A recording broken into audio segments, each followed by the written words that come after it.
Welcome back to the second half of the inaugural edition of the India Philanthropy Forum. I hope you guys have had a good morning.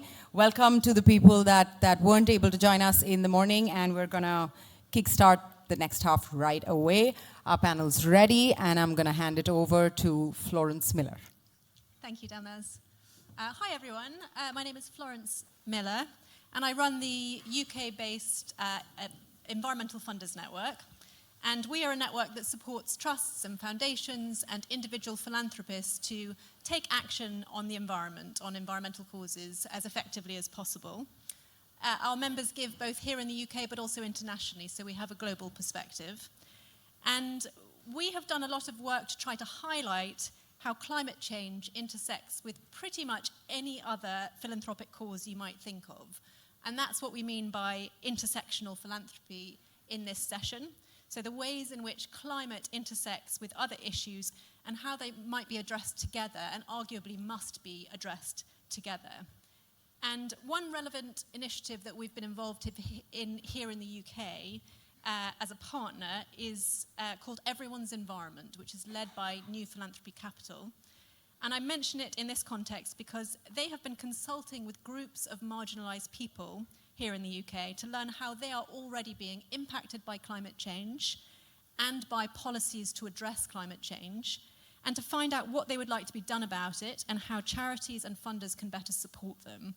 And that's because we know that people in marginalised groups are most impacted by climate change by far. And that is the case here in the UK, and it is certainly the case in India. So part of the goal of this session is to consider what does an intersectional approach to funding climate-related work look like, with the needs of those who are most affected at the heart of the work. And we have three really excellent panelists here to discuss that. We've got Uday Khemka, Vice Chairman of the Nand Jeet Khemka Foundation. We have Mahesh Yagnaraman, Indian Director at Acumen. And we have Oliver Williams, Senior Program Manager at Virgin Unite. But before I ask them to speak, I'm going to briefly set out the state of the problem to you, which is what I was asked to do. And I believe you will all know the basics when it comes to climate change, but I don't think it hurts to go over it again. And essentially, our greenhouse gas emissions, combined with the destruction of our natural ecosystems globally, which hold and draw carbon out of the atmosphere, those two things combined have massively disrupted the carbon cycle, which is what holds our climate stable. So our global climate is incredibly disrupted, it is warming, and it is getting much more volatile. And here is a visualization of that. This is a global version of these climate stripes. You might have seen these before. They were produced by a researcher at the University of Reading here in the UK. They've been shared around the world because they convey so powerfully what we are facing. The stripes show global average surface temperatures from 1882 to 2022. Each stripe represents the average temperature of the Earth's surface for a single year, relative to the average temperature over that whole period. So blue is cooler than average years and red is hotter than average. And you can see very clearly the stark band of deep red stripes on the right-hand side of the graphic showing the rapid heating of the planet in recent years. You might have heard the news that 2023 is on track to be the hottest year on record, following on the heels of 2022, which was itself the hottest year on record. So there'll soon be an even darker stripe to the right of this. And here is the stripes for India. So that recent heating trend is even more pronounced, as you can see. So what does this mean for India? Well, it means a lot of things, many of which I hope we'll touch on in the course of this session. But for the sake of illustrating the magnitude and the urgency of the climate crisis in India, I've chosen to highlight just one area of critical concern, and that is of deadly heat waves. And this is just by way of illustration. This is one impact of climate change. So these maps show the number of days where temperatures and humidity levels are likely to exceed a critical threshold above which deaths are more likely. So you might have heard of this threshold being referred to as the wet bulb temperature. That's the temperature at which your body needs to cool down to avoid death or harm, but it can't because it's so humid in the air that you can't sweat. Your sweat doesn't evaporate. And on the map, the darker the red, the more days per year where those wet bulb temperatures are exceeded. So in the darkest red areas, that's 365 days per year where the wet bulb temperature has been exceeded. So this is from Carbon Brief, which is, uses published data, peer-reviewed data to inform the maps. And it allows you to switch between different emissions scenarios. I'm showing you what the models predict under a moderate mitigation scenario. We are not there yet. This is if we actually pull up our socks and reduce our emissions quite substantially, but not enough to stay on within 1.5 degrees of warming. So parts of India and many other countries have already experienced wet bulb temperatures, but you can see that by 2050, not much more than 25 years away, the situation is even worse. Much of India and a huge amount of Southeast Asia is predicted to be subjected to these deadly heat waves 365 days of the year. This is 2100 under that same emissions scenario. So at this point, billions of people are being subject to deadly heat waves for most of the days of the year if we haven't taken drastic action. I don't particularly like to project to 2100 because I think it makes it seem like climate change is a future problem, and it's not. It's here right now, as you all know. There were record temperatures in April in India. The impact of climate change on marginalized people is so disproportionate. They're so much more vulnerable to its impacts that I think we need to be thinking right now, what do we need to do to protect those who your philanthropy may already be focused on? The impact on food systems, on flooding. In April in India, schools in certain districts closed 3 weeks early, so the impact on education is incredibly far-reaching. There's nothing that is not touched by climate change. So, we're going to turn to our speakers to hear what it is that you can do right now across a range of different issues to address the climate crisis alongside the philanthropic causes that you care about and the communities you're trying to support. So, turning to you, Uday, Mahesh, and Oliver, I think it would be great to hear from the three of you first about what your philanthropy aims to accomplish in terms of climate change. So what are the issues or the approaches to climate action that you prioritize? And what do you think that funders and advisors should know about them? And I guess I'll start with you, Oliver, and then move this way. Thanks, Florence. Thank you very much. Florence, that was a really good and important opening. And thank you to the Dasra team as well for what's been a brilliant day so far. Where to start? I suppose at the risk of doing myself out of a job, I don't think there's any such thing as pure climate philanthropy. You can't just think about philanthropy to affect a change in the climate. There's no climate justice without economic justice, without social justice, without gender justice. And I think where people get stuck is that they think climate philanthropy just has to be about the amount of particles or the amount of carbon in the atmosphere, rather than the urgent work that's needed, as Florence has described, to help communities adapt to climate change, which is already here. So at Virgin Unite, we try and bring together groups of people that don't usually find themselves in the same room and co-create solutions to a number of different issues, actually, but climate change is probably what we spend most of our time thinking about. And so when I think about climate philanthropy, I think about helping communities move towards more sustainable livelihoods. I think about health and ending neglected tropical diseases. I think about how the environments around communities are changing and how they can adapt and respond to natural disasters, disaster preparedness, and also the equity within that. Talking to a gentleman at lunchtime about disaster response being mainly aimed at non-disabled people. How do we help ensure that disabled people are supported during disasters? So yeah, that's my message, I think. It's not just about climate, it's also about social, economic, gender justice too. Thank you. Mahesh. Yeah, thanks a lot, Dasra, for having me over. Greatly appreciate this. I just have to tell a little bit about Acumen. We're not a direct philanthropic organization, but our organization sources philanthropic funds and invests in social enterprises. and focused on solving problems of poverty.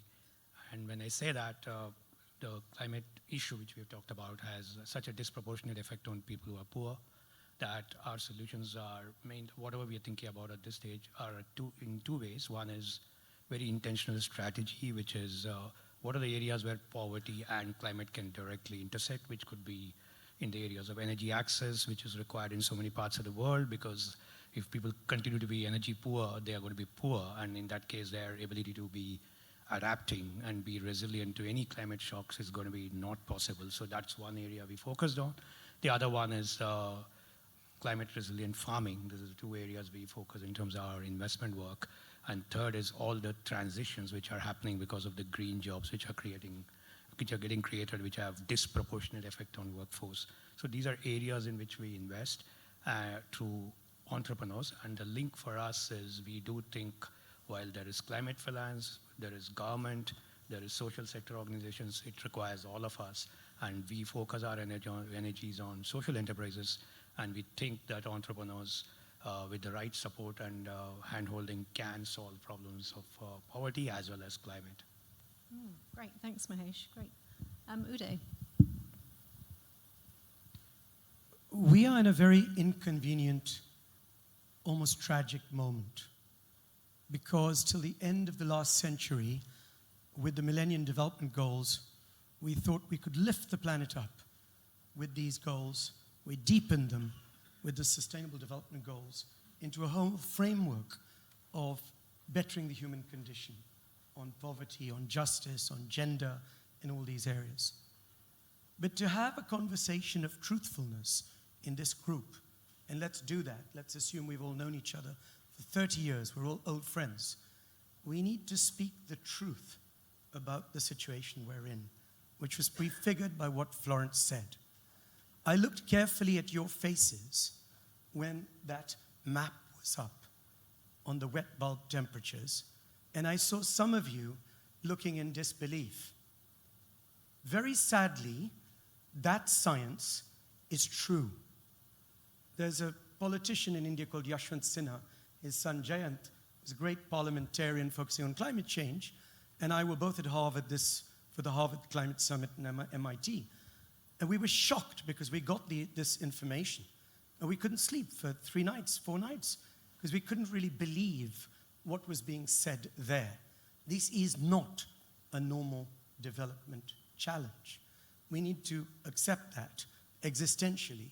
So we as a foundation have been focused on climate change for 31 years, since Rio in '92, which makes us perhaps one of the oldest Indian family foundations. And 3 images have kept me and our foundation focused on this. One is that whereas Bangladesh has 30 million people in coastal and subcoastal areas, we have 200 million in our coastal and subcoastal areas. Secondly, the fact that India depends on her monsoon. And there's clear evidence that the monsoon is going to be highly disrupted. And 3, the rivers of the Tibetan plateau bring water to billions of people, and all of that is being disrupted. So let us not imagine this is a normal development challenge. And what we might try and do as we extend what my colleagues have said, I loved what you said, Mahesh, that we all have to be in this. And what we do depends on who we are. Someone 30 years ago said, find the biggest lever you can pull and pull it as hard as you can from where you're sitting. If you're a development actor, focus on development. If you're a politician, see how you can get everyone involved. If you're a business person, you're a philanthropist, you're a zoologist, do whatever the hell you can. Because right now, this is not a moment to be polite. This is a moment to face reality as it is, to be united in common purpose, to be highly strategic, and bring deep urgency to the work we're doing. Fantastic, thank you, Uday. So I heard from Oliver, I heard this need for social and economic justice and a people-centric approach. Mahesh, I heard focusing on specific things of energy access, farming, green jobs, and then Uday, what does it mean to act as if we are in an emergency? This is not a normal development challenge. So I'm going to ask a little bit more about each of those answers of you now. So Oliver, you're taking a justice-orientated approach, which means centering people in everything you do on climate. So would you tell us more about that? What are some more examples of how you take a human-centric approach to climate action in India? What kinds of work do you think are needed to protect and support communities or empower communities? And what have you seen that works well? So I think this builds really nicely on some of the conversations this morning about localization and the work that's needed to put small, medium, and frontline organizations really in control when it comes to, well, the climate crisis, but also more generally. The onus is on us as philanthropists to get more comfortable with risk, I think. And so thinking about what we ourselves can do, those of us on the executive side, is have really mature conversations with our board about what their concerns are and why there is a slight risk aversion in philanthropy at the moment, and what we can do to make sure that philanthropy can be risk capital and invest in brave, bold, human-centric solutions. Because at the moment, I think too much philanthropy, and this is a slightly unrealistic sample, I think, because it's people that have chosen to come to a conference about bold collaboration, but how we can influence our peers who are not in the room to take on more risk and redefine what we mean by risk. One project that I'd really like to profile is, it might be in the room actually, Humanitarian Open Street Maps, which is a community, a decentralized community of mappers around the world who are supported to map their environments the way that they're changing as a result of the climate crisis, where people are living now, which roads and bridges have been destroyed. If we understand the environments and how we're changing, then services can be adapted, aid can reach where it needs to go, and communities can be put in control of their surroundings far better. So it's solutions like that, I think, that do decentralize the power, that put the power back in the hands of communities, that I think we all need to be taking time to find. And so I suppose, as well as risk, it is about helping our boards, our decision makers understand that local solutions take more time to come together and to be what the Americans might call shovel ready, to be ready for investment. And so it's just as much about risk as taking the time to work with these organizations, making sure their projects are ready to go. And that onus is on us as philanthropists too. Thank you. Thanks so much. I drove through a flooded road to get to the train station to come here today, and wasn't sure if I should drive through it or not, and that has happened to me repeatedly recently, and I can't imagine what's happening to people in India, in parts of India with less well-developed infrastructure than Buckinghamshire. Mahesh, can you tell us more about how Acumen has integrated climate across all of the themes it works across? Because it sounds like you're doing this in a sort of, you're not taking it as a specific theme, you're integrating it across the different themes that you're already doing. So some more examples of that and the leadership development work that you do would be really helpful. Thanks. I think there are two parts, as I said. One is very intentional about strategy in some areas where there is obvious way to see poverty and climate, for example. That's because, as we said, we are about solving problems of poverty, so we see the linkages and do that. I'll give some examples for that. Other one is actually it's obvious that we have to apply a climate lens. It's like, it's such an obvious thing to do that we are applying that in every aspect of all the investment work we do as a lens, which means that we will apply that when we choose an investment, through the investment process, and as the companies grow, how can we actually support them that they can become adept at taking out the negative impacts as well as building positive. So that's a very conscious climate lens approach we take on. In terms of the examples I want to give, one more thing is that since you mentioned the leadership development work, the other aspect of our work is we also do deep-rooted leadership fellowship development, which creates fellows who are centered in areas of what they do, but they also look at themselves to do this work over a long period of time. We call them Acumen Fellows. They come from various areas, and there we are again looking at climate fellowship and food systems fellowship as areas to focus on. And I'll bring some examples of some of the work, and more importantly, people who are doing phenomenal work, and we have an opportunity to support them. One example which comes to my mind is a company called S4S Technologies. This company just last week got actually the Earthshot Prize, which was announced by Prince William, and they choose 5 companies in the world. This just started doing it last year. Both these years, 2 Acumen companies, Acumen Fellows have got these awards. One was KT last year, one is this company called S4S Technology. I'll tell a bit about this company. This company has climate and gender intersectionality woven into every piece of work, and we are very lucky, fortunate to have found a company like this. Starts with the fact that farmers lose around 30% of produce because of shape, size, and form of the produce in India, because they're not perfectly shaped. They're perfectly edible, but they are not perfectly shaped, so they get rejected, so it will just be wasted. So what do you do with them? They don't normally throw it, it's a waste.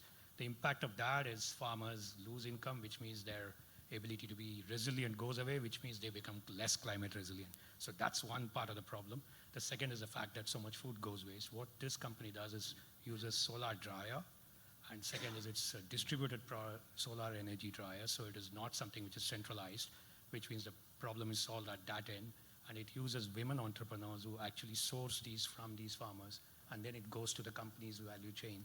And this is like got crop loss taken care, climate taken care in terms of the fact that this is first of all reduced. When you use a solar dryer, the product gets reduced. It can be transported to large distances, so it reduces the impact on the climate.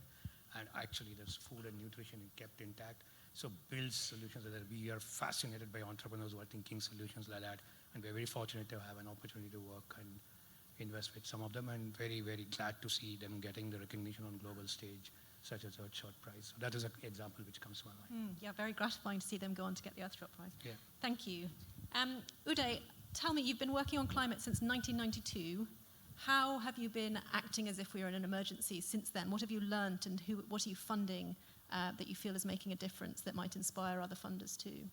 Well, firstly, may I just congratulate all those who are working on these ground-up models, without which there's no chance that we will succeed. So really delighted to be on a panel like this. And secondly, I didn't have a chance to wish everyone happy Diwali. Oh, yes. So from the darkness, some light.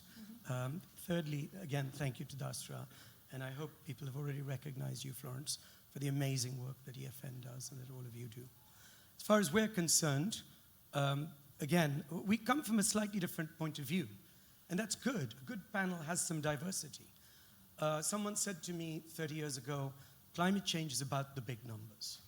It's about the total amount of carbon and GHGs in the atmosphere.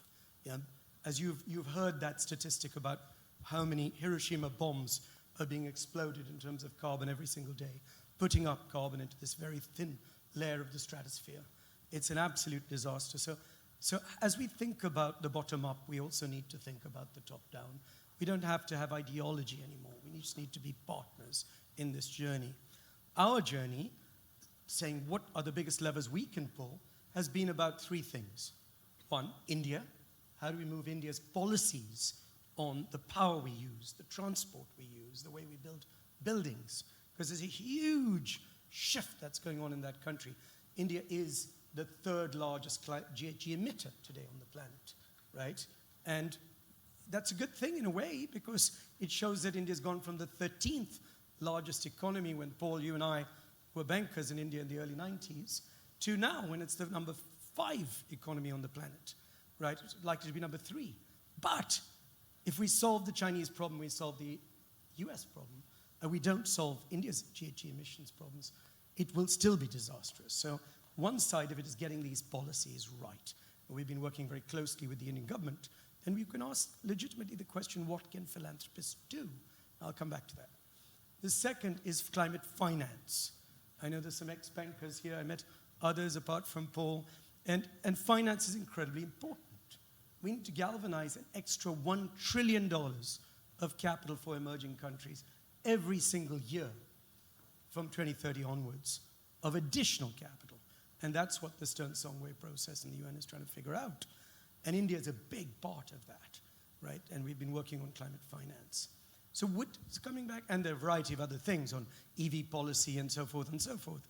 The question is, what can philanthropists do at that level? We all understand what philanthropists can do to support a solar pump NGO. Clear. But what can you do at the system level?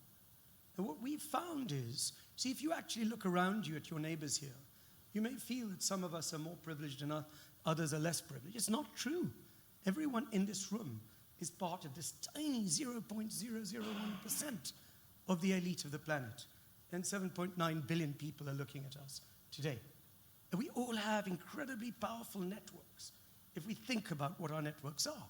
Coming from an Indian business family, I realized that I had networks. So I used those to do what? To convene. Because all of us can convene strategically. It's the J.P. Morgan model of the 1880s, which is to get people who don't talk to each other, from government, from business, from the NGO sector, from finance, to identify the urgency of the issue, to sit together and identify the risks and challenges, and then to de-risk them, so that money can flow and entrepreneurship can flow and NGO entrepreneurship can flow to make a difference. So that process of convening, if we have more time, I can speak to. We've done it again and again. We did it to reframe climate change between 06 and 09, away from being climate change in India to being energy security. We did that with the Indian government, the Planning Commission of the Indian government, with Terry and our foundation. We did that running something called the Clean Energy Finance Forum, 110 financial institutions around policy for the Indian government, on power, on transport. We've done that on solar rooftop policy. Again, it's using the ability to convene where there's authenticity.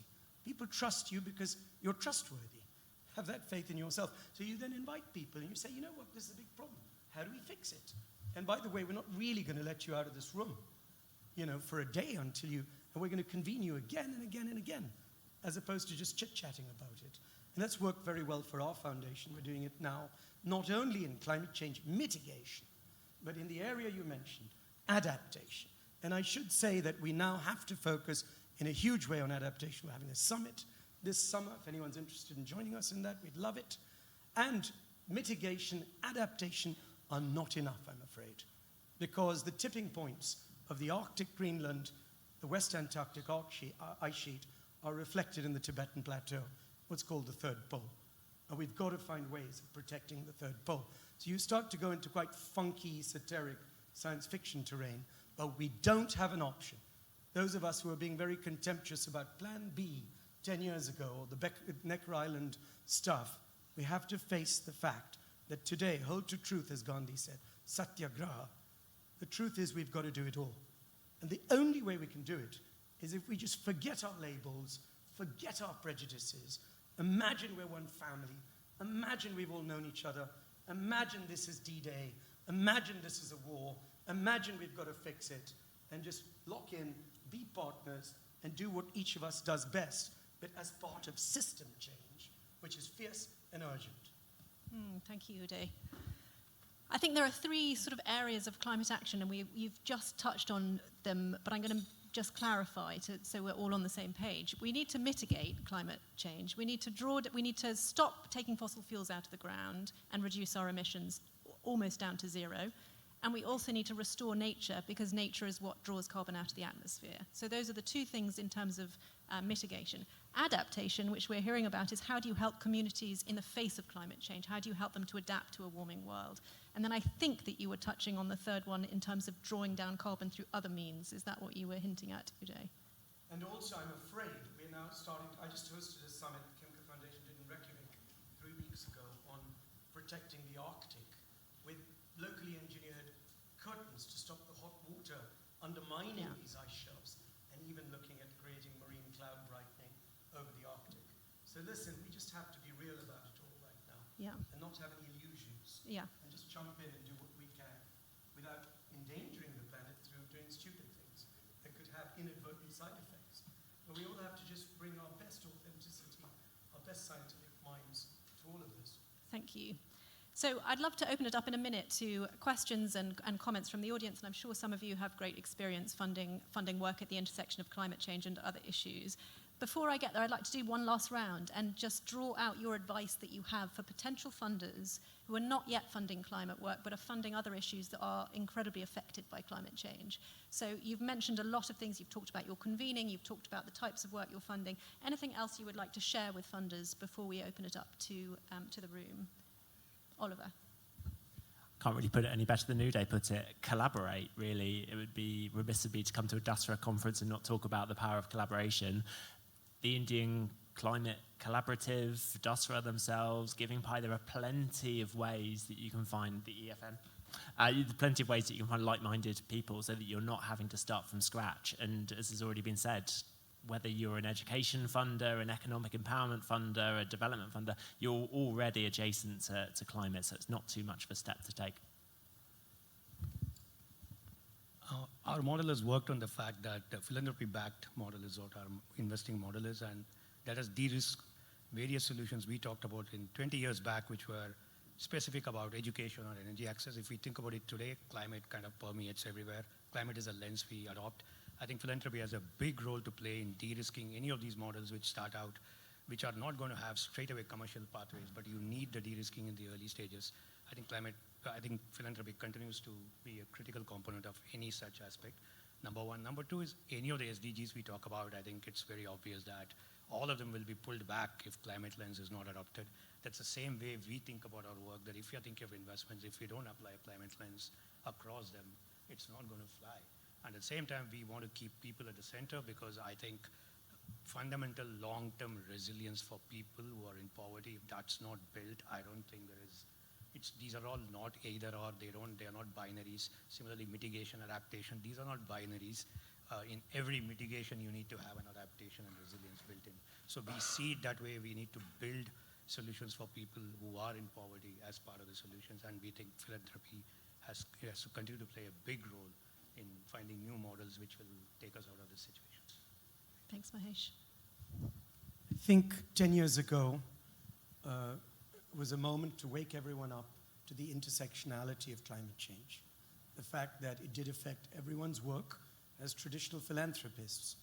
I think hopefully today you realize that if you're looking at adapting to massive climate change, of course it's going to have an effect on nature, agriculture, health, physical security, poverty, development. How could it not? It's in every part of that.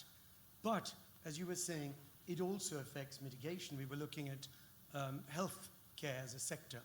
4% of the world's emissions come from healthcare. I didn't know that.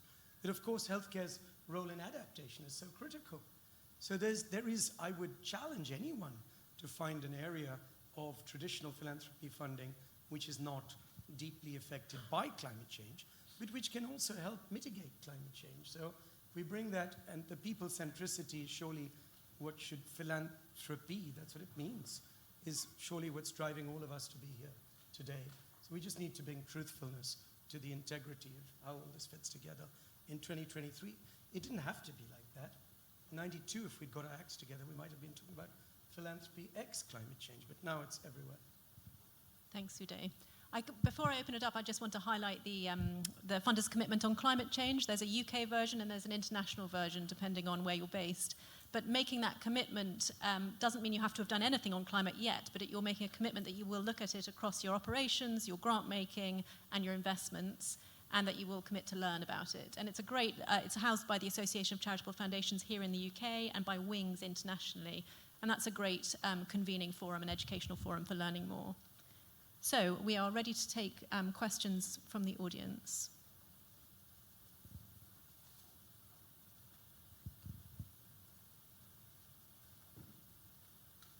Paul Zuckerman from Philanthropy Insight. I don't know if Jo is still here, who runs it. So if she's not here, I can say something that she may not approve of. But I also have a hat on in the agricultural sector. And if you take your original graphs and we get it all wrong, we're talking kind of 4 billion people who will have to move. And it's no good, as Uday says, sitting here thinking it doesn't affect us. They're already moving and it will affect us more. And those 4 billion are basically based on something like 400 million smallholder farmers. And there is an enormous potential in the agricultural sector to do more about sequestering carbon and reducing the amount of fossil fuels that we need to make crops. We can make crops much more energy efficient. But the amount of money and the willingness of our government or philanthropists, it's complicated. It's research. We need more money in research. It is complicated. But there is phenomenal potential there, and we're not using it. And I just commend all of you here who are involved in it. But those who want to approach me afterwards, I can certainly point them in some of the directions, and I know you can, Florence. But there's some very serious work that is not being done because there's not enough money. Thank you. Does anyone want to respond? Mahesh? I think I totally agree. It's only 1.5% of the climate finance goes towards, particularly the 500 million smallholder farmers that Paul was talking about. It's totally a neglected area, and that has phenomenal potential. So the initiatives we are thinking about quite a bit is actually in the intersection of smallholder farmers and climate and the food chain. And it is hard to get money. So that is one of the things which is a global initiative for us called Trellis, where we're trying to do this in India, Africa, and parts of Latin America, which are in this belt which is between Tropic of Cancer and Capricorn, where all this is happening, where all this heat is happening. Thank you. Anyone else? We've shocked you all into silence, yes. I'm Lavina. Thank you. Hi, I'm Lavina. Again, not a journalist more than a philanthropist like you, so I have a general question. Especially, India has committed to being carbon or zero emission 2070. Do you think that can be achieved currently when Delhi is struggling to even breathe? Number two, to a grassroots person, we have a woman who actually doesn't have too much to contribute to carbon emission except coal, which she requires to feed her family. How do you convince people like those? And what needs to happen on financing from that side? I think Udayji would be able to answer. Thank you. Great. So net zero by 2070, is it possible? And how do we support those who are on the margins? It's absolutely possible. I don't know whether you saw the news yesterday about China's emissions and what they are maybe 5 to 7 years ahead of their own targets. And the amount of renewable energy is so great that their extra coal is now diminishing quickly. It is absolutely possible with the technology we have today, where the price of solar has now collapsed to 5% of where it was a few years ago. And the price of storage is collapsing so quickly that we will have baseload power. We have now baseload power more cheaply than coal emerging. And within 2-3 years from now, that game is up. It will be clear that our existing technology solutions will allow us to scale into this. The issue is not that. The issue is political economy. There are 20 million jobs in the coal belt of India that we need to work on, to relocate, reskill, retrain. How are we going to do that? It needs a holistic and determined approach. That having been said, it's quite clear that per megawatt, there are many more new solar jobs than there are coal jobs. So this is doable, for sure.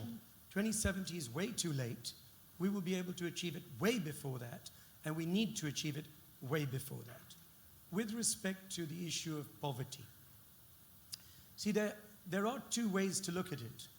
One is the image of that person cooking with organic materials and with coal.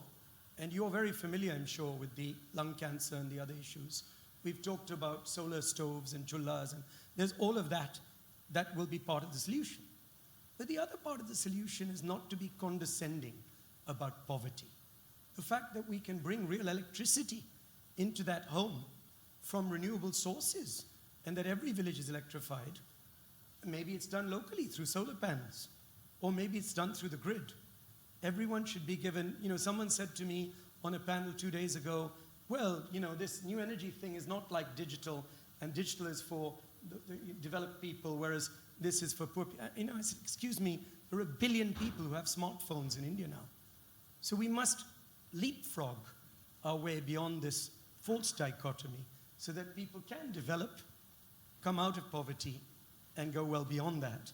Could have a deeper discussion about 2070. I believe it's infinitely possible. The issue is coal. We know that. We have to be thoughtful. We need to create proper base load.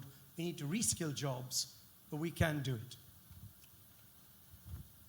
I would like to respond to the second part of your question about, I think there is phenomenal agency in women and women who are poor. I think for us to think that that's not possible, I think we have seen enough examples. One example which comes to my mind, I keep talking with examples because that is where I would be most comfortable with, is we are one of the fellow who runs an organization called BuzzFeed for Women. This is about empowering women with financial tools so that they become financially independent. It's about building their financial resilience. That is the way she started her work. And she has around close to 10 lakh women in Karnataka whom she works with who are from poor communities. as the work has developed, she has seen the need for introducing climate as one of the lens that those women need to think about and how that happens. And they have taken it up themselves because they see around them, and the moment they have a little bit of agency and they have some money, they understand money, at the same time they see what's been lost through generations which they see around them, and they are in farming, and we see phenomenal examples of women taking up their own, and if they have, and they have the agency to do that. I don't think this is a question where they'll be left behind. I think if there are right tools, there is a behavior change in some cases which may be needed, but I don't think what is most important is the agency, and that comes from building resilience and economic resilience. Yes, in the far back.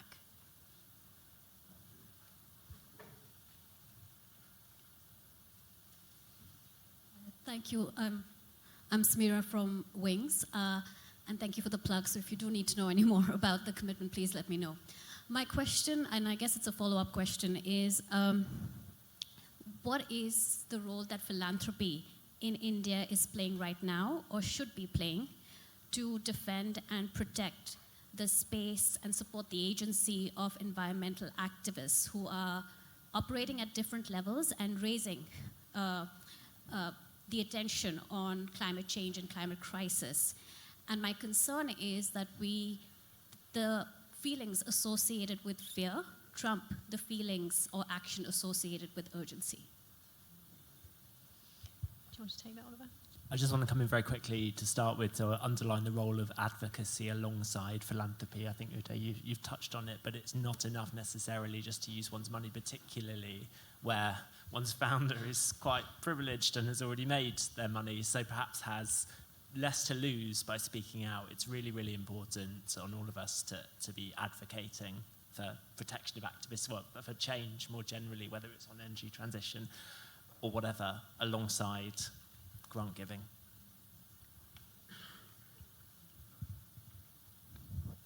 Look, I think you're asking a very delicate and important question.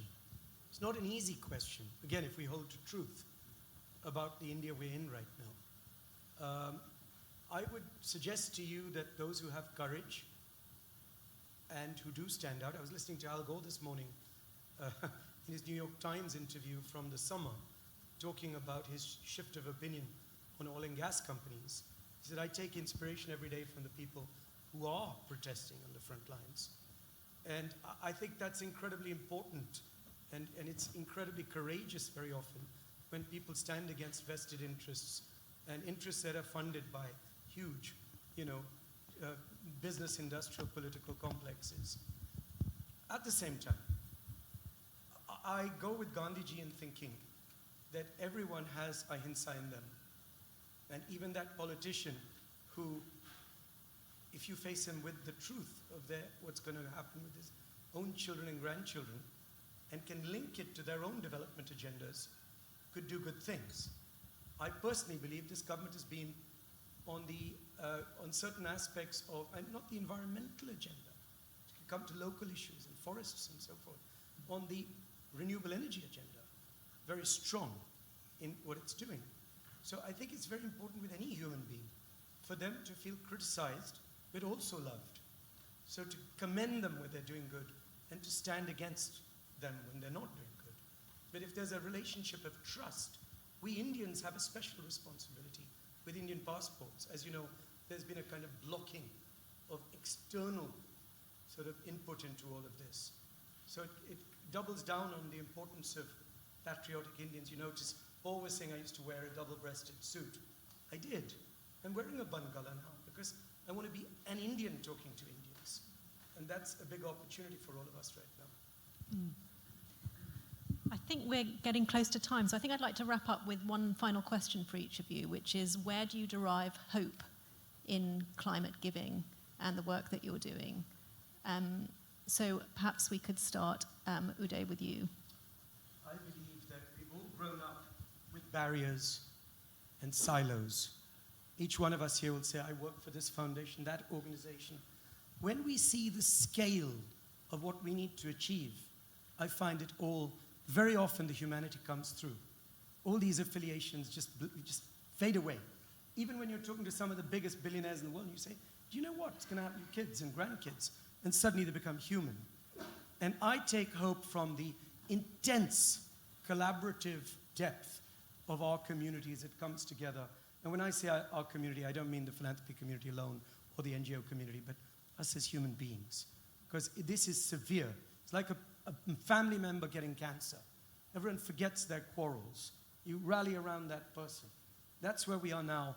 I take great hope that we human beings, when it comes down to it, live in our hearts and will do the right thing. I derive a lot of hope from youngsters, and which means not people like me, and very particular about that, because I think the level of honesty and integrity which they bring in, and aspects of intersectionality and other things which are so much more understood and perceived by them much more than some of us have, I think, and the kind of organizations I see them building every day in India, whether it's a non-profit or is a for-profit, in the areas of climate, justice, I think I'm very hopeful. I think that's where I get all the energy from personally, as far as, and also I think as an organization we look to youngsters and people who are builders, who build solutions, and within that I also take the ambit of even activists. There is a clear role for activists also, but can the activists also be builders of movements which create solutions? And it's not only about activists against a particular thing. I think all that together for me is the greatest hope. I would agree with that. I'm very lucky that I get to hear about tens of climate solutions a week that are happening all over the world, and that we're not short of ideas. I think the science around climate is pretty well established now. So climate change is not a scientific issue, it's an economic issue, really, isn't it? And so actually economics you can affect change with, and so between us we can pull enough levers, I think, to get us on a climate positive trajectory.